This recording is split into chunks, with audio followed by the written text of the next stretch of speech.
O futuro presidente dos Estados Unidos, Donald Trump, nomeou um assessor especial para a Ucrânia que tem como lema a paz imposta através da força. Aliás, nós tivemos, inclusive, o próprio Zelensky já se referindo desta maneira a respeito da guerra e da possibilidade de caminho para a paz. Porque se a Ucrânia não tiver força militar, certamente na mesa de negociações a Ucrânia terá menos condições de impor ali os seus objetivos. Isto é evidente, certamente. Então, o governo de Donald Trump ainda é uma incógnita a respeito do modo como se pretende costurar a paz. Entretanto, a gente tem que, pelo que parece, os Estados Unidos, através do Trump, continuará fornecendo armamento para a Ucrânia, mas tentará envolver o Zelensky em negociações para que se chegue a algum caminho para a paz. Hoje é dia 28 de novembro de 2024 e na foto nós vimos justamente o general renomado aí nos Estados Unidos, que fez parte inclusive do primeiro governo Donald Trump como conselheiro de segurança nacional, que é o Keith Kellogg, que é um assessor especial para a Ucrânia. Vamos compreender o que isso significa ao longo desse vídeo aqui. Além disso, nós temos intensos ataques da Rússia contra a Ucrânia. Então a Rússia, que aliás há 2 dias fez o maior ataque com drones contra a Ucrânia, hoje a Rússia voltou a fazer ataques de maneira muito intensa contra a infraestrutura energética ucraniana, de modo até que pelo menos 1 milhão de casas ficaram sem energia. Ou seja, o foco da Rússia em ataques contra a Ucrânia tem sido, nos últimos tempos, uma tentativa significativa de atingir alvo, em especial infraestrutura crítica, assim compreendida. Não é por acaso que a União Europeia, repito, já falamos sobre isso aqui, fornece ali 35 bilhões de euros, que é dinheiro dos ativos russos congelados, enfim, para a Ucrânia. Uma das questões é justamente ajudar a Ucrânia a reconstruir o seu sistema de geração de energia e eletricidade, enfim, tá? Então a Rússia atacando a Ucrânia de maneira bastante pesada. Inclusive, nós temos um vídeo onde é possível observarmos justamente um míssil atravessando o território o território ucraniano. Muito dramático, na minha opinião, o vídeo, mas vejamos aí.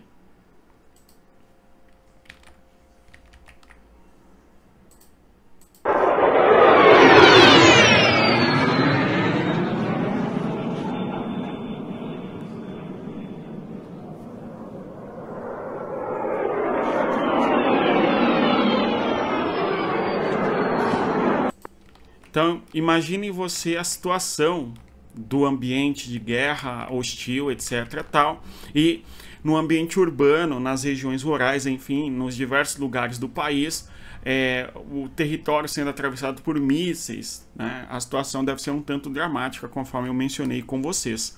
A propósito, se o nosso canal aqui ajuda você a compreender melhor o que acontece na guerra entre Rússia e Ucrânia e em outros temas da geopolítica, eu peço que você curta o nosso vídeo e divulgue aí o nosso canal para as pessoas que gostam de geopolítica. Pessoal, então nós temos aqui um ataque russo contra a Ucrânia de maneira bastante intensa, conforme nós podemos observar justamente no mapa. Na sequência a gente observa aqui o mapa que mostra para nós os pontos onde houve explosões. Estes pontos onde há explosões ocorrem justamente por conta de terem alvos acertados, alvejados, enfim, e consequentemente alguma infraestrutura foi atingida, infelizmente, não é? Vamos observar aqui, ó, nos diversos oblasts nós vemos explosões relatadas nas últimas horas. É o caso aqui, ó, de Volyn, no interior da Rússia, já na fronteira com os países da Europa Ocidental, Rivne, por exemplo, Vinícius, ou seja, são diversas as regiões que inclusive estão no ocidente da Ucrânia que foram atingidas por mísseis da Rússia, enfim.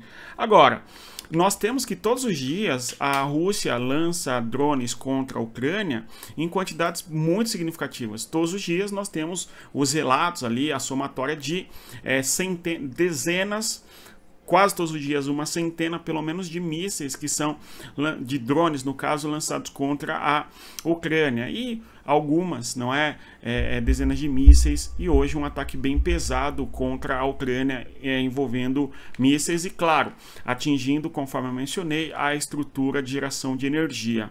Aqui nós temos um mundo no mapa e nós vemos que todo o território da Ucrânia, em boa parte, foi atingido. Nós temos um sistema de defesa aéreo na Ucrânia bastante preocupado com os mísseis entrando no território ucraniano e, claro, tendo que agir para abater os mísseis, utilizando inclusive os caças fornecidos ali, os F-16 para a Ucrânia, para que a Ucrânia consiga abater os mísseis e também eventualmente os drones. Enfim, a guerra eletrônica, enfim, uma série de questões, conforme nós sabemos. E antes de avançar, eu vou convidar você, conforme eu sempre faço, para participar da comunidade geopolítica para entender o mundo. O link está na descrição do vídeo. E aí o assunto importante no que se refere às questões diplomáticas é Donald Trump nomeando Keith Kellogg, que tem como objetivo, em alguma medida, congelar a guerra. Ou seja, fornecer armamentos para a Ucrânia, justamente para que haja algum meio da Ucrânia impor a força e, com isso, conseguir, numa mesa de negociações, algo mais interessante diante da Rússia e dos interesses russos, enfim. Um ponto que é totalmente discordante a respeito da Rússia e da Ucrânia é o território. Nós temos que boa parte do território ocupado pela Rússia, a Rússia não pretende devolver, certamente, e se a Ucrânia não tiver condições militares de demonstrar capacidade de retomar esses territórios, dificilmente a Rússia aceitaria sair desses territórios, enfim. Agora, se a Rússia for sair desses territórios, o que a Rússia eventualmente exigiria em contrapartida, né? É uma pergunta importante. Agora, eu vejo aqui agora, não é? Muitos comentam, não, é fácil acabar com a guerra, é somente a Rússia sair do território ucraniano, etc, etc e tal. Ok, isto em tese é fácil. Num jogo virtual talvez seja fácil, na prática não é. Mesmo porque, se fosse tão fácil assim, a Rússia sairia do território, haveria paz. Entretanto, existem interesses, os mais variados, junto à Rússia nos territórios, interesses populacionais, de integrar aquelas populações à Rússia, ou mesmo interesses em relação aos recursos naturais e às riquezas do solo desta região, enfim, os mais variados interesses, e um deles, certamente, o acesso ao território do Mar Negro, que é uma posição estratégica importante. Nós falamos sobre aqui ontem, né, sobre o quanto é importante, por exemplo, o Mar Negro e o acesso que o Mar Negro permite ao Mediterrâneo e, consequentemente, aos oceanos enormes que existem, enfim, né? Então, não é tão simples assim. O meu ponto é, se a Ucrânia não demonstrar capacidade de força militar contra a Rússia vai se sentir vitoriosa sobre os territórios e eventualmente não terá por que sair desses territórios, não é? Então esta é um pouco da lógica da ideia da paz através da força. Vejam só, paz por meio da força, não é? No caso, Keith Kellogg é general, é um ex-conselheiro de segurança nacional do governo Trump, o primeiro governo de Donald Trump, né? E aí o Trump diz que ele, no caso, Kellogg, esteve comigo desde o início. Juntos alcançaremos a paz por meio da força e tornaremos os Estados Unidos e o mundo seguros novamente. O que nós temos aqui, o Trump falando no mundo seguro, justamente porque uma das pautas que o Donald Trump pontuou e acabou abordando é de que o governo de Joe Biden deixou o mundo mais instável e, com certeza, menos seguro, justamente em decorrência da possibilidade de uma guerra de caráter global que é compreendida ali na guerra entre Rússia e Ucrânia, que pode escalar para uma guerra de proporções globais e coisa do gênero, né? Então nós temos essa discussão, novamente voltando aí, quando Trump vai escolhendo o seu governo. O Keith Kellogg tem um documento, não é, que foi bem divulgado na época, que é o American First, Russia and Ukraine Next, não é? Estados Unidos em primeiro lugar, Rússia e Ucrânia na sequência, não é? Logo em seguida, alguma coisa nesse sentido, né? Onde justamente ali é discutido um caminho para a paz, ok? De modo que o ponto fundamental é a futura assistência militar dos Estados Unidos para a Ucrânia exige que a Ucrânia faça parte de negociações de paz, né? Então é o seguinte, nós iremos apoiar a Ucrânia militarmente desde que ao mesmo tempo haja a Ucrânia participando de negociações de paz com a Rússia.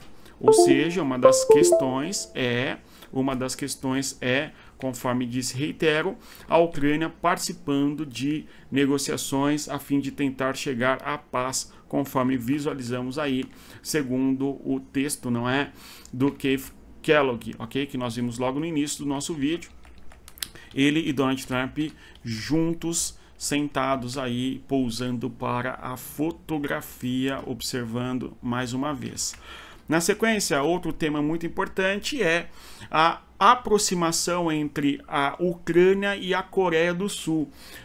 Os soldados norte-coreanos, eventualmente no território de Kursk, estão naquela região e foram denunciados, digamos assim, através da observação de imagens de satélites e etc., por parte da Coreia do Sul. Então foi a Coreia do Sul quem primeiro trouxe o debate de que os soldados norte-coreanos estariam lutando, sendo treinados pela Rússia, enfim, para lutarem na guerra contra a Ucrânia. Em especial, se falou que haveria 10, 12 mil soldados norte-coreanos para lutarem contra os ucranianos em território russo, no caso na região de Kursk. Aliás, o apoio que os Estados Unidos deram para a Ucrânia para utilizar os mísseis de longo alcance, os tais ATACMS, justamente contra a região de Kursk, porque nesta localidade existe a presença dos soldados norte-coreanos. Então a gente tem o Rustem Umerov, que é o ministro da Defesa da Ucrânia, indo para a Coreia do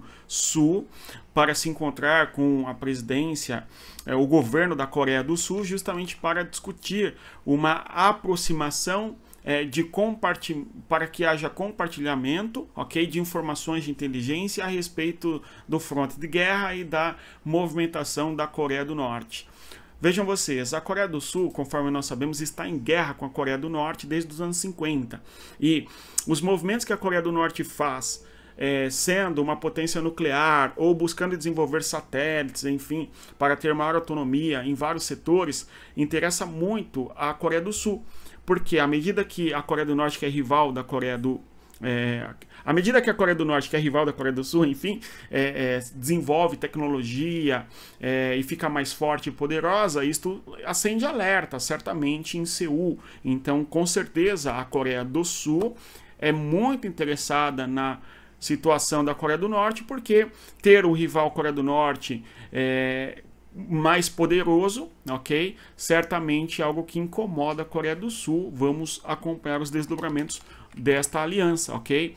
Ou seja, o ministro da Defesa da Ucrânia indo para a Coreia do Sul para firmar esses acordos que a gente comentou aqui ontem, que é o fornecimento de informações entre os dois países, justamente no âmbito das ações da Coreia do Norte, no que se refere à guerra com a Ucrânia e assim por diante, certo? Agora, um outro tema importante é o Putin em Astana, em Cazaquistão, na reunião ali da Aliança de Segurança Militar, que o Putin lidera, no caso a Rússia lidera, né?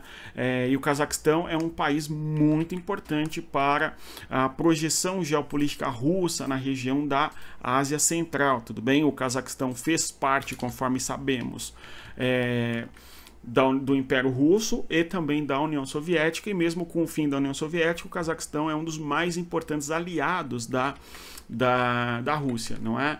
No limite imediato de fronteira da Rússia, há dois países que são fundamentais e importantes para a projeção geopolítica e o poder russo no exterior próximo, ok? Conforme a própria Rússia se manifesta dessa maneira, que é a Bielorrússia e também o Cazaquistão, certo? Então nós temos o Putin indo para Bielorrússia e se encontrando com Tokayev, que é o atual governante do Cazaquistão, enfim.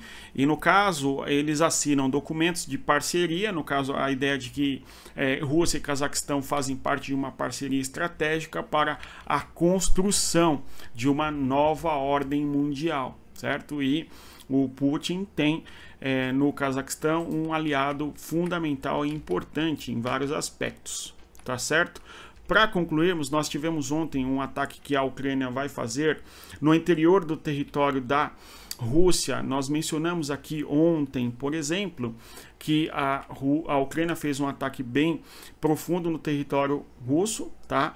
E as informações hoje trouxeram que o ataque que a Ucrânia fez contra o território russo percorreu 1.400 quilômetros, a gente falou sobre isso ontem, e o ataque que a Ucrânia faz à infraestrutura da Rússia foi através, utilizando um avião de porte bastante simples, conforme a gente visualiza. Eu não entendo muito a respeito de técnicas, né, específicas de aviação, enfim, mas pelo que se falou é um feito bastante notável, porque o avião aí empregado para entrar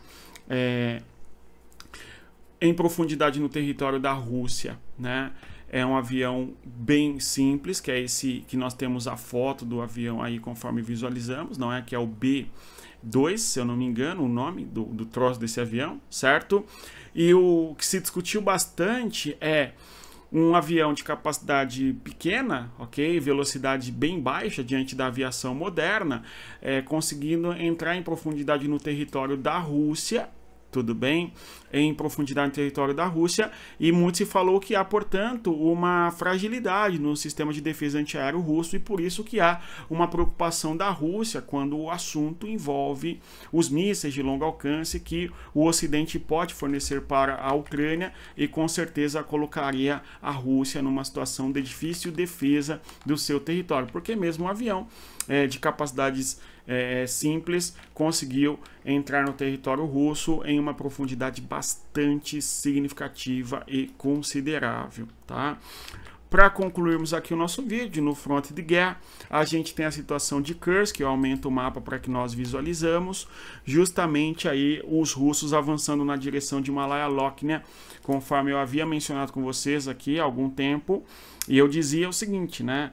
A Rússia estava avançando na região de Malaya-Loknia e havia interesse ucraniano em avançar na direção de Korenevo. Entretanto, a Rússia conseguiu fechar o acesso ucraniano para o Korenevo e tem atacado pesado na região de Malaya-Loknia. No atual cenário, nós temos a Ucrânia tentando atacar na região de Lyubimovka, ou seja, nós temos a Rússia isolando Korenevo, conquistou Snagosti e conquistou Lyubimovka, ok? Lyubimovka. Agora o próximo foco é conquistar o território de Malaya-Loknia, onde os conflitos têm sido bem intensos. E mesmo no sul, em Guievo, a Rússia busca avançar também para retomar o território de Kursk. No atual momento, o cenário da Ucrânia dentro de Kursk não é dos melhores, conforme nós podemos observar. Tudo bem? Vamos continuar acompanhando. Se você chegou até aqui, eu agradeço a presença. Eu reitero a você que deixe o like, se inscreva no nosso canal e divulgue o nosso conteúdo às pessoas que gostam de geopolítica. Bons estudos, não é? Respeita a geografia e até mais. Tchau, pessoal.